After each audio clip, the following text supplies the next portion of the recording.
Well, the Packers have made their roster cut downs earlier today or yesterday, as you're listening to this, made the cut down to their initial 53-man roster.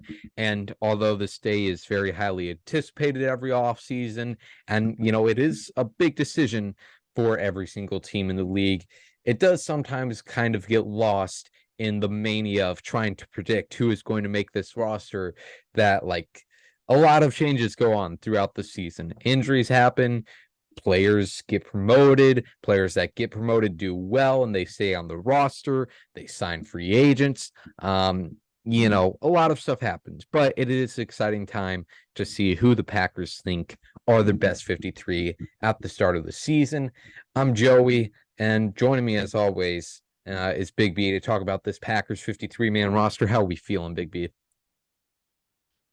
Oh, we feeling good. We feeling good. Brewers are amazing, playing some of the Mm-hmm. best baseball right now. They played all season, so we're living life. And football's right around the corner too, so that's pretty exciting. Absolutely. It's hard to process just how close we really are. The first game September 9th, or 10th. Yep, September 10th. So we are getting there, folks. We are very close. Um, so let's start talking about this 53-man roster. And first, I just wanted to get two players from each of us, one who we were surprised to see make the roster, and somebody that we were surprised to see get cut. And Big B, you can interpret the surprise to see them make the roster any way you want. You can, go out there and just an offensive lineman from Ole Miss, or you can, compliment a player's journey. I am going to compliment a player's journey here and say Malik Heath, the wide receiver, also out of Ole Miss, who really is, I would say, a trademark undrafted free agent rookie's path to the 53-man roster. I mean, we hear about him in mini camp. We and then we're looking forward to training camp. We have him marked down as a player that we don't know much about, but apparently had a really good mini camp. And then he goes out there in training camp running with the ones pretty early on. I think even that first week when we were there, we saw him running with the ones. Very fast player, Yeah. makes a lot of great plays in the preseason.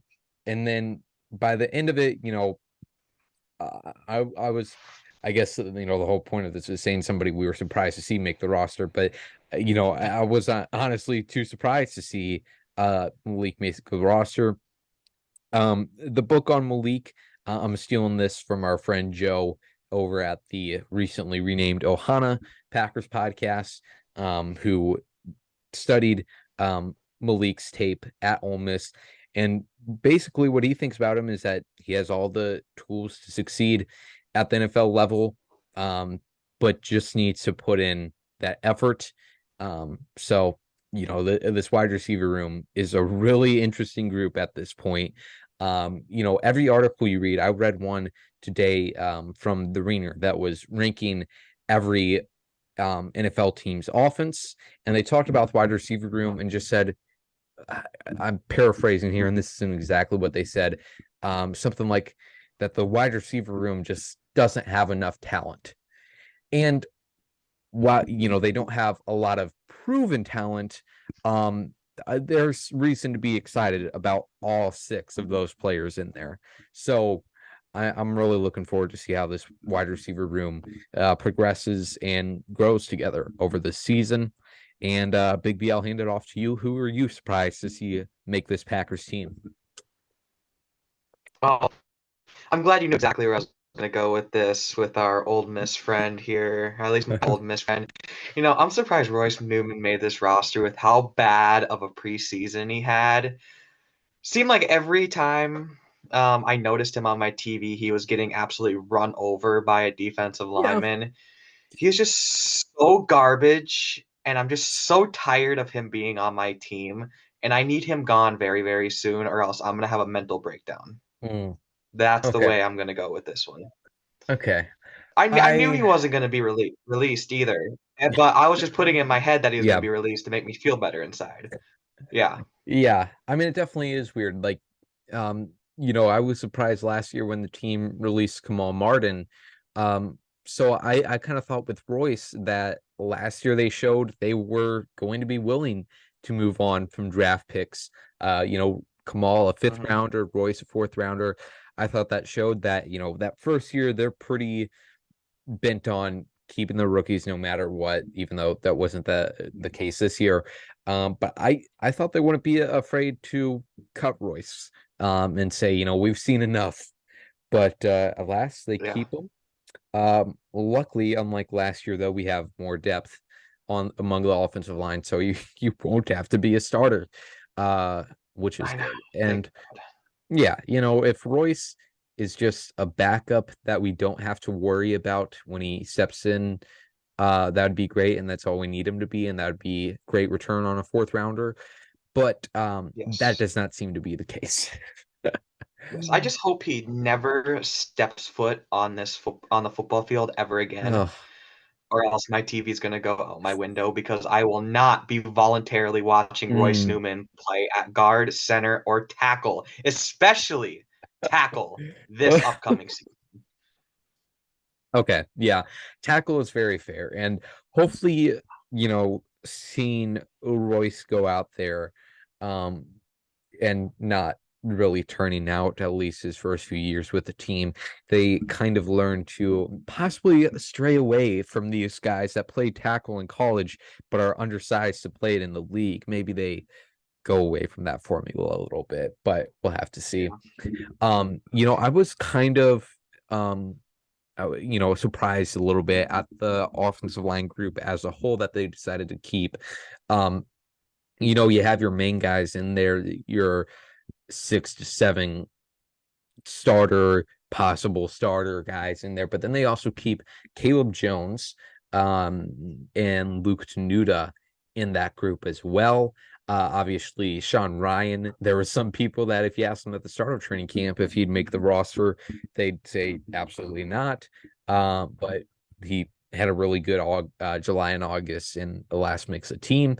But with Tenuta and Jones, I think it's really one field goal protection, and Mhm. just happy for them that they get this opportunity. And then players we were surprised to see get cut. For me, I'm gonna go out here and say Patrick Taylor. Um, you know, Oh, my uh, boy. Okay. yeah. I wouldn't necessarily say I was super shocked to see him get cut because we discussed in our episode Mhm. before the Seahawks game that we were, you only need to keep two running backs on your roster.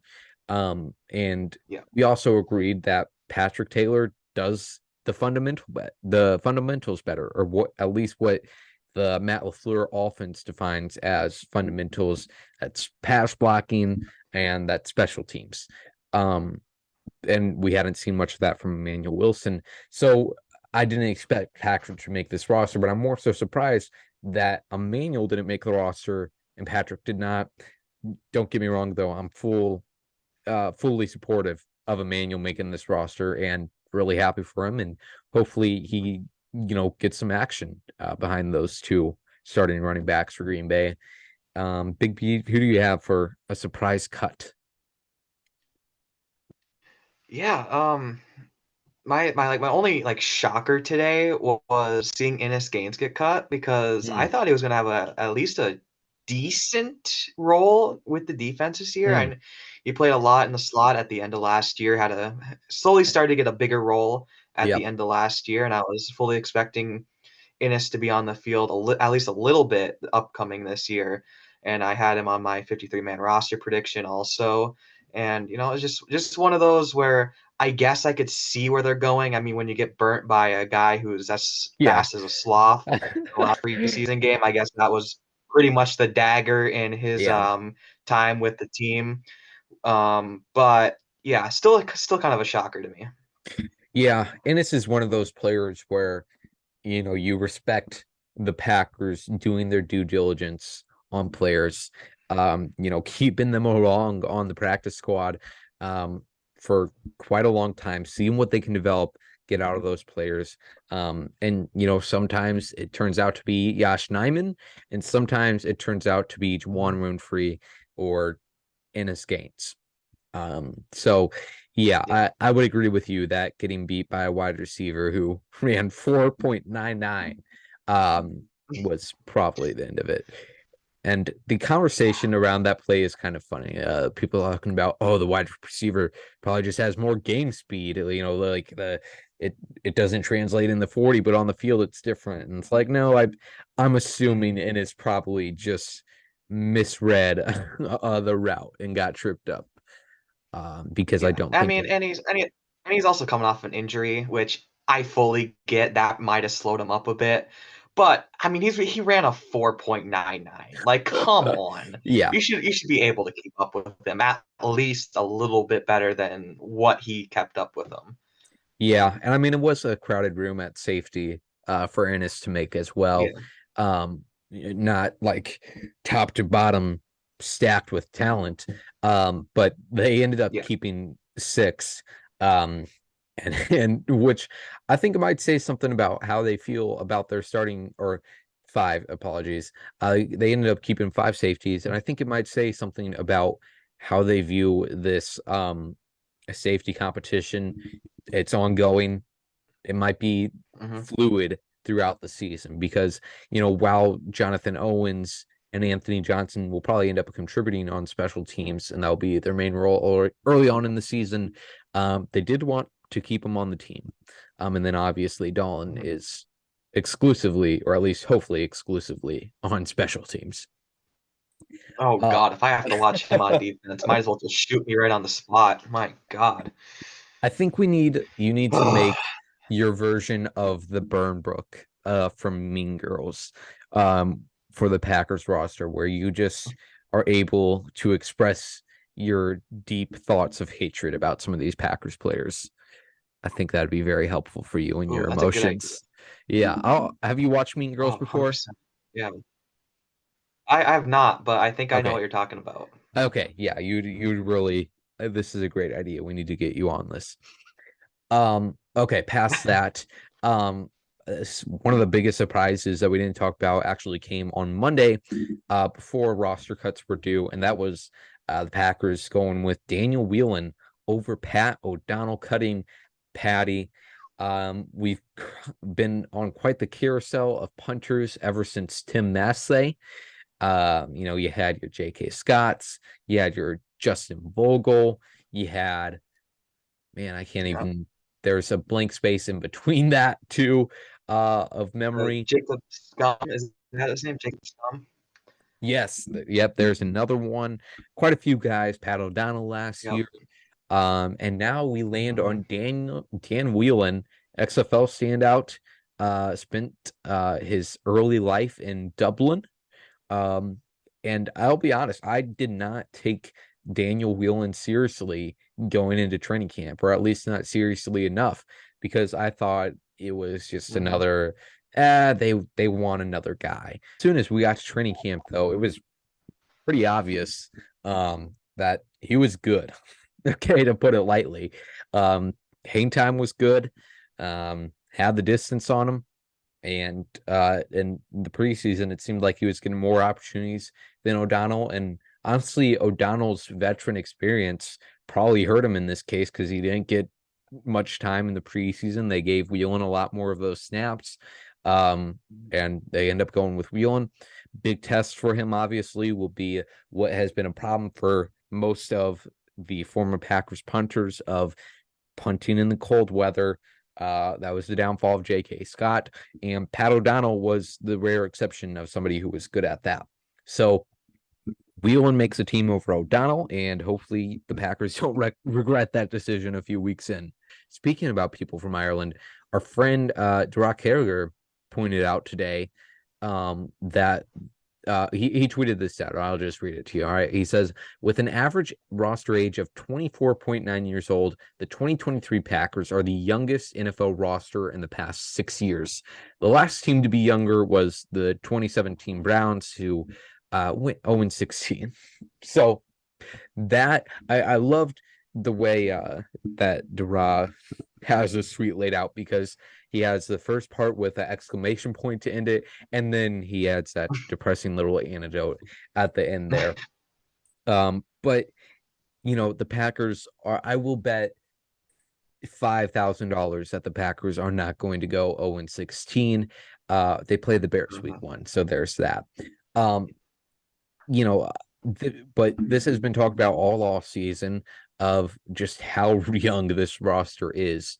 And the whole story of this year is just going to be how is this team growing? And we've heard Brian Gutekunst kind of echo that thought quite a bit at his few press conferences during this summer.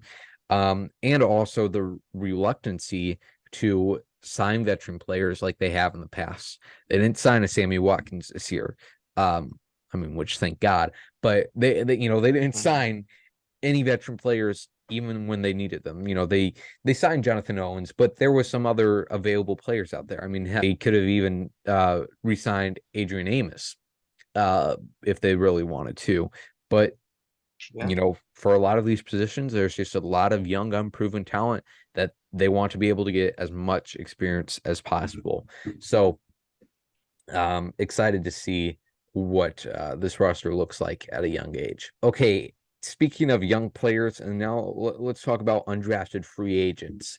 Now, Wes Hockwitz, friend of the show, pointed out today.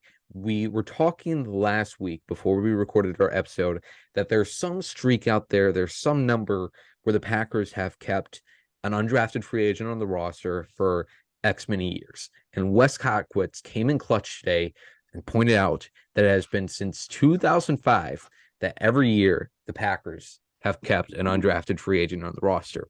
This year, there's three to start out the year. You have Brenton Cox, Emmanuel Wilson, and then Malik Heath. Um, all three really talented guys. Brenton Cox made play after play, especially on the last preseason game. Man, he was everywhere. So I'm Living in the very backfield, my goodness. exactly. So not only does Brenton Cox provide fans with ample opportunities for great jokes, I'm sure our friend Aaron Alice will have plenty of those throughout the season, but also provides this team with some edge depth that, quite frankly, they have not had in quite a while. So Big B, what are your thoughts? I know you had a tweet earlier today just talking about Emmanuel Wilson's story. So what are your thoughts on these three undrafted free agents getting a spot on the team? Yeah, it's exciting to see these guys who, of course, went undrafted, made most of their opportunities, and landed a spot on the 53-man roster, which is just Hmm. incredible for any player on any team to Yeah. do.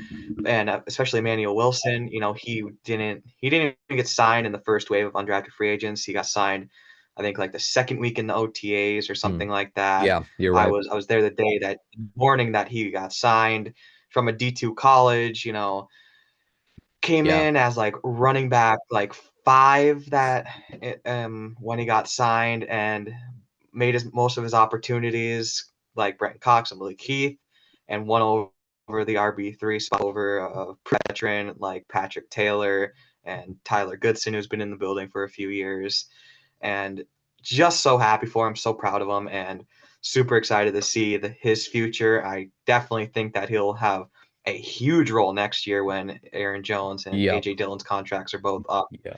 which is super exciting and probably a reason why he made this team so they didn't risk giving an opportunity for other teams to pick him up. Yeah, I mean, you brought up a great point there, and I had it in my mind while you were talking. I was going to bring it up.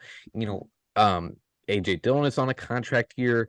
Aaron Jones, I think he still has a year on his contract after this, but his cap it Oh, maybe. is astronomical after Yeah. this year. So they could, and I really hope they do end up working out a better deal with Jones. And I hope they do end up extending Dillon too, just because I think Hmm. you know he's um he he adds more value to the Packers than he would to any other team. But for Wilson, this is Yes. Kind of like Jamal Williams, that who we didn't re-sign. that is Just throwing fair. that out there. I Ah, I can tell you're not salty still. Um, yeah. Hmm. but like you said, this is the first step for Wilson. He had to do a lot to get to this point, and now he just has to keep on building on top of that, for sure. And I think the Packers kind of wanted Kylan Hill to be that, where they keep him along for a few years, so when they eventually have to find a new answer at running back, they're able to turn to him. But obviously, that didn't Hmm. end up working out. So they have Wilson now. And like I said, I'm not wishing injury on Jones or Dillon, of course, and I hope, um, this Yeah. doesn't have to be the way that it happens, but I do hope that Emmanuel Wilson does get some looks in the regular season here. So, all right, that's the Packers 53-man roster. Before we wrap it up here, Big B, I just want to get your thoughts. How are we feeling now? Training camp is behind us. Roster is finalized. We know what this team is going to look like. What are your thoughts on this Packers roster heading into the season? Yeah, I like it. I like all the young talent. It feels, like when you're in Madden, like playing franchise, and you just wanna just cut like all the old people, get as many draft picks as possible, Yep. and just build your team from like kind of like the ground up with a bunch of young talent. Hmm. We kind of did that, but without trading away everybody and getting a ton of draft picks. You know what I'm Yeah. saying? And that's like super exciting to have all these young pieces that can grow and build that chemistry together Hmm. for like the next like 3 years probably. Yeah. I'm just so excited. This team is so talented and we have such a bright future ahead of us. And I just cannot wait to beat Chicago Hmm. in like a week and a half. It's gonna be so sweet. I got so many tweets and comments on Instagram that I'm so excited to bring up Yes. right after we beat Chicago in week one. Yeah. I need it. I I need don't it. know what it is about Bears fans, but at Mizzou, I've encountered quite a few. Um, just because Ew. there's a lot of people from Really? Chicago. Yeah. Yeah. Oh, that's disgusting. That's So weird too. yeah, Never. I don't know what it is about them, but they're quite cocky. So I'm very excited for that game. But yeah, like you mentioned, this is a, a defining year for Brian Gutekunst and Matt LaFleur, the both of them. I don't think unless they go 0-16 and Jordan Love sucks, I don't think either of them get fired, especially because their Mhm. contracts run past this year. Um, but this is the start of a window, and a lot of teams who move on from their Hall of Fame quarterback are left in a lot worse positions. As a Packers fan, I am glad that we are turning the page smoothly. We know what is, Mhm. or at least we hope we know what is ahead of us. And it's just a really exciting time. No, even if we aren't expecting to be a top contender in the NFC, just uh, like we have for a majority of the past 25 years, it's just a really exciting time. And hopefully, Yeah. this young group of players is winning 2, 3 Super Bowls in the next 10 years.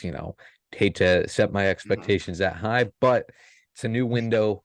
We are starting fresh, and I am very excited Yeah. for that week one game.